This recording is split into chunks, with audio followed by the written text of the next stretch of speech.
House Bill 59 has been introduced into the legislative session, which begins February 10th, by the way, in Cheyenne, Wyoming. And while it's mainly a budget session, there are a few other bills on the side that are always introduced.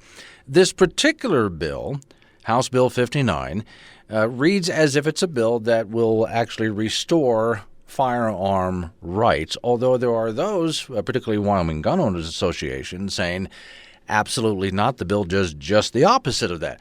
So, to clear the air on this, I've invited both sides of the argument to come on and make their case. First up this morning, Nephi Cole. Thanks for coming in on such an early, cold morning, by the way, Nephi. I appreciate that. Good morning. It's great to be here. I appreciate the opportunity. So, if we're going to have you in first, just to let people know, are you from Wyoming? So, I've lived in Wyoming about 20 years, so longer than any place else.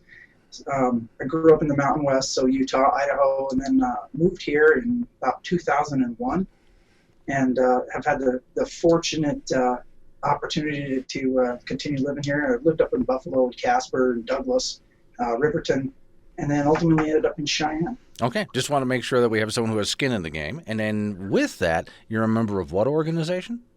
So I'm Director of Government Relations and State Affairs for an organization called the National Shooting Sports Foundation. And most people don't recognize that name, but you know us. We're Aero Precision Arms Corps, Barrett, Bass Pro Browning, Cabela's Carbon Arms, DPMS, EUTech, Federal, Gunworks, Glock, Heckler & Koch, Howa, Impact, Kimber, Lazzaroni, Magnum Research, Nolene, Ruger, Sig Sauer, Shields, Sportsman's Warehouse. In short, we're 12,000 manufacturers, retailers, distributors of firearms across the United States of America. If they're building a gun, shipping a gun, selling a gun, that's our membership. A lot of people know us as SHOT Show. We own the SHOT Shows. It's the largest show of its kind in the world in Las Vegas, Nevada. We're very proud of it. We had about 70,000 industry folks come through 2 weeks ago, and along with SHOT Show, we also 2,000 exhibitors. We're very proud of the products that we make. We are the American firearms industry. We're the Firearms Trade Association of America. That is who I represent. That is who we are. Okay, so that just establishes for everybody you're not exactly with Bloomberg's every town. You're actually just the opposite of that. You're interested in selling firearms. That's absolutely right. Okay. We usually tell people kind of the best way to envision what we do is when the gun owner goes to a store, gun store, and buys their firearm, they walk out into the parking lot. Out in that parking lot, they are represented by the NRA. They are represented by the Gun Owners of America. When they turn around and look at that building, everything that you see inside that's all represented by us. So everybody who makes it, moves it, sells it, all the compliance, all those things, that's us. Okay. What is the purpose of House Bill 59 that's been introduced into the state of Wyoming? So that's a really great question. I think the House Bill 59 is what's called a fixed NICS bill. So NICS is the National Institute Criminal Background Check System. So NICS came about as a result of the Brady Handgun Act of 1994. So as people recognize, when that bill came about, that bill required background checks. And it does not require background checks for everybody. And I want to make this clear. We don't support universal background checks in any which way, form, of any kind. But we were instrumental in helping to develop a system so that people didn't have to wait a week to pick up their firearms at our retailers. And that system is the National Institute Criminal Background Check System.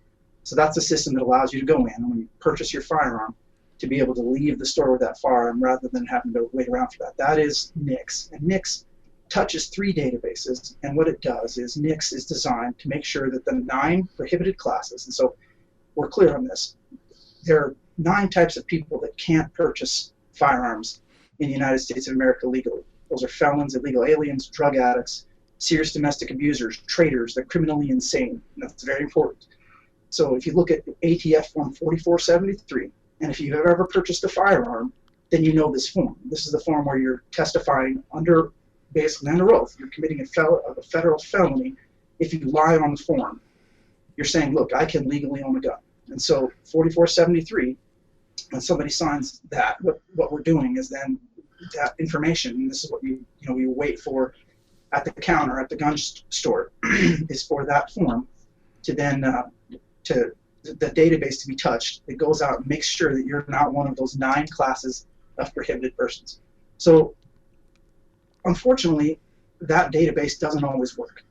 And it's kind of garbage in, garbage out. And so what do we mean by that? That means if I'm a felon, for example, let's go to an example in Illinois. It was fairly recent, where a guy who was in the state of Missouri beat his wife with a baseball bat, stabbed her, and went to prison for a long time. Got out and moved to Illinois. Illinois does not use the NICS system. They use what they call point of contact. They use a system inside their state. They allowed the guy to purchase a firearm, and who shouldn't have been able to. He goes into work, shoots a bunch of his coworkers. And as you know, the media, instead of blaming the guy who's responsible, the criminal, the person who broke the law, the story that went out is where the guy bought the gun, what kind of gun it was. And these are all the things that we need to stop. We need to punish the industry. We need to punish firearms manufacturers. And that's just not true. It's not something that needs to be done. But because of the failure of government, now we have somebody who lost their job in terms of the guys who were working at the gun shop. We've got the gun shop that went out of business. We've got more ammunition for the enemies of our industry, which are people like Michael Bloomberg. And so for us, what Fix NICS does is Fix NICS seeks to make it possible for prohibiting records that already exist. So we're not talking about new people. We're talking about individuals who already are prohibited from owning a firearm. It's making sure that that information is in the requisite database so that when our dealers ping that database, they can have confidence that that database works. The other thing that House Bill 59 does is it also creates something that doesn't exist in most other states, which is not only is it a reporting bill, it's also a restoration bill. And so what it does is, if there is somebody who's not on that list, who should no longer be on that list, it gives them an opportunity to be able to go in and remove their name from that list. And so that's what House Bill 59 does. Unfortunately, I think a lot of people are equating it with a red flag bill, which it is not. Okay, now I was looking at the bill, and I was wondering if from this perspective you can clarify it for us. So there's sections in the bill, if you're reading online, that are highlighted in red. Now, correct me if I'm wrong. That's the federal law, right? I've got to apologize. I don't have a copy of that bill. But usually what they do if it's let me interject Yes. here. The sections in red typically in the legislature are the changes to current law. Changes to current law. Okay. So Yes. I think one of the concerns might be, Nephi, is, so let's say we here in the state of Wyoming, the federal law just changed. The smoking age is now 21, but Wyoming does not recognize that. It's still 18. For that matter, the federal minimum wage is much higher than what Wyoming uses as a minimum wage. And to pick one more example, it's a federal law that marijuana is illegal, but if you go to Colorado, it's perfectly legal. So states don't always follow the federal law. And I think the concern I'm hearing from the opposition to this bill is that there are pieces of federal law that Wyoming might not be following. But if you pass this, it makes it Wyoming law. Would they be correct about that? I don't think so. So, and I can, to clarify, federal law is if you are criminally insane, you can't own a firearm. Now, passing Fix NICS in Wyoming, what that would do is that would take the record that exists, which is that you are a federally prohibited person, it passes that record into the NICS database. If you are criminally insane in Wyoming today, and you are going in and buying a firearm, which you can do today, that doesn't make you, that's not a violation of, the law already exists. So we're not creating new Wyoming law that says if you're criminally insane, you can't buy a firearm. What we're doing is passing the already existing prohibition into an existing federal system. Okay. And so for those folks that don't like background checks at all, then there are, and Wyoming gun owners, they're going to fall into that camp. Folks who are saying, like, look, background checks don't even work, so we shouldn't even have them. They're not going to they're not going to agree with this bill. Right. However, I will tell you, our organization, the firearms industry, believes if you are one of the 9 prohibited classes, again, if you are a drug addict, if you are a traitor, if you are criminally insane, if you are an illegal alien, you should not be buying a firearm over the counter from one of our dealers. That's what we're saying with this bill. We should have confidence that if you're walking through the door, the database works. Okay, so when I go to buy, because right now in the state of Wyoming, I have a clean criminal record. I haven't done anything wrong. So if I go to purchase a gun over the counter, all they do really is just pick up the phone and make a quick call to find out, is there any reason I shouldn't be allowed? And that call is really actually pretty short. And then I walk out the door with a gun. I mean, that's the way it works currently in Wyoming. And I can go ahead and carry it any way I want to carry it, pretty much anywhere, except for some private property rules here, which I agree with. But I can carry it any way I want, anywhere I want, because, again, I'm a law-abiding citizen, so that doesn't apply to me. So I guess what Wyoming Gun Owners is concerned about is that phone call. Is that going to change at all, or is it the same phone call that usually happens when I try to buy a gun over the counter? It's the same phone call for you, so you're not going to notice any difference. Yeah. The vast majority of your listeners will not see any difference. The process is exactly the same. The difference is Wyoming is one of 3 states that does not pass information on people who have been through an adjudicated process, and what that is, adjudicated. That means with an attorney and your judge. You've gone in front of the judge with your attorney, and during your criminal proceeding, they have determined that you need to go to a state hospital or a mental facility instead of jail or prison. So we're talking the most serious types of instances. So right now, that information, those names, that doesn't get into the NICS database. Everything else is in there already. And so you or I, who are law-abiding legal gun owners, we don't see a difference. But if there's an individual who's federally prohibited, and I think that there's around 600 of those individuals in Wyoming, if you are one of those people, right now you can buy a firearm. If you lie on your 4473, you can go in there and say, no, I am not, this thing, and then you could buy that firearm over the counter. Some people who are worried about red flag laws, or in other words, if somebody is considered to be criminally insane, who defines that, and does House Bill 59 help the government to declare someone criminally insane? So 2 different things there. I think it's important to draw a very stark line between the two, because red flag bills, so we've spent a lot of effort and money fighting Bloomberg all over this country, and we oppose red flag bills, hands down. And so there's a significant difference between that and being declared criminally insane. So a red flag bill is an unconstitutional. It provides a means for an unconstitutional taking of someone's civil rights without due process, reason, or representation. They're a priority of anti-gun groups like Bloomberg, like Everytown, and people should know. I mean, that as soon as you see that, if they're pushing that bill, they're also pushing assault weapons bans, magazine capacity bans, age restrictions. These are all things that we are fighting tooth and nail nationally. And for us, you're never going to see those people come out and support Fix NICS, those same groups. That's because Fix NICS is the firearms industry. President Donald J. Trump, those are the people that signed Fix NICS into law and then pushed that. A red flag bill, what that does is that allows an individual to come in, again, without due process, without representation, to make the claim that somebody is a danger, and then to themselves or others, and to remove that person's firearms. We don't believe that can't stand constitutionally. So you'll see law enforcement nationally fighting these red flags bills as well, because they know that they don't stand up constitutionally. The other thing that they know is that they already have the tools to work with if they need to stop a truly dangerous individual. They have the authority to arrest. If an individual has committed a crime or is planning to commit a crime, you arrest them. You put them on a 72-hour hold. Failures of agencies should not lead, and I say this very seriously, if a public service agency is failing to take in someone who is planning or committing a crime, if they're failing to lock that guy up, that should not lead to further gun restrictions on the public. So those red flag laws they have huge potential for abuse.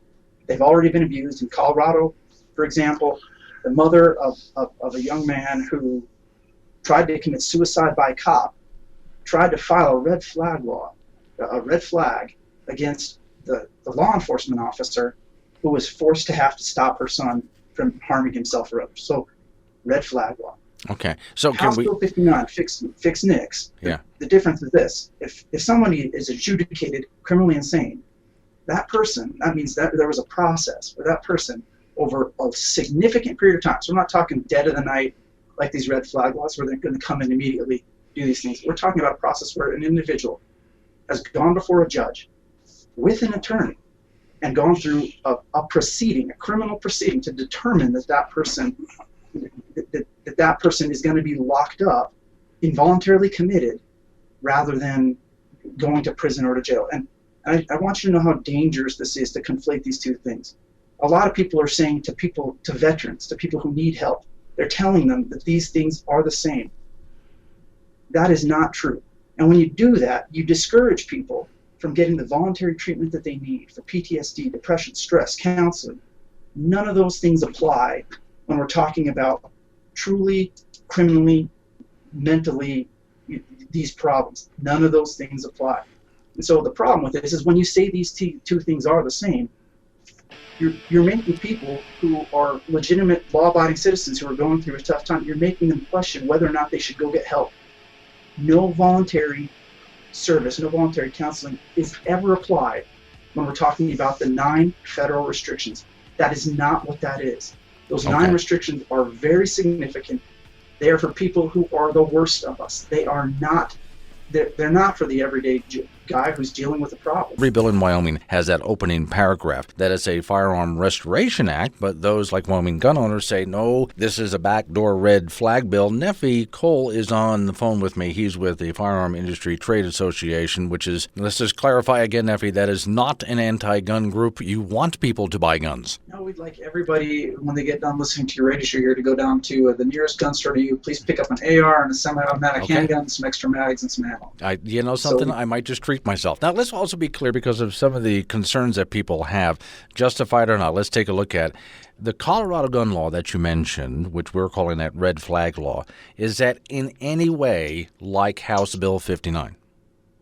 It's not. So and to be clear, it's more than just Colorado. Any place you had a Democrat run for office within the last couple of years, you've seen money attached to politics force people to carry these bills around, and so red flag bills are in a number of states. So what they are, again, a red flag bill is unconstitutional. It's a bill that allows for unconstitutional taking of people's civil liberties, their rights, without due process, reason, and representation.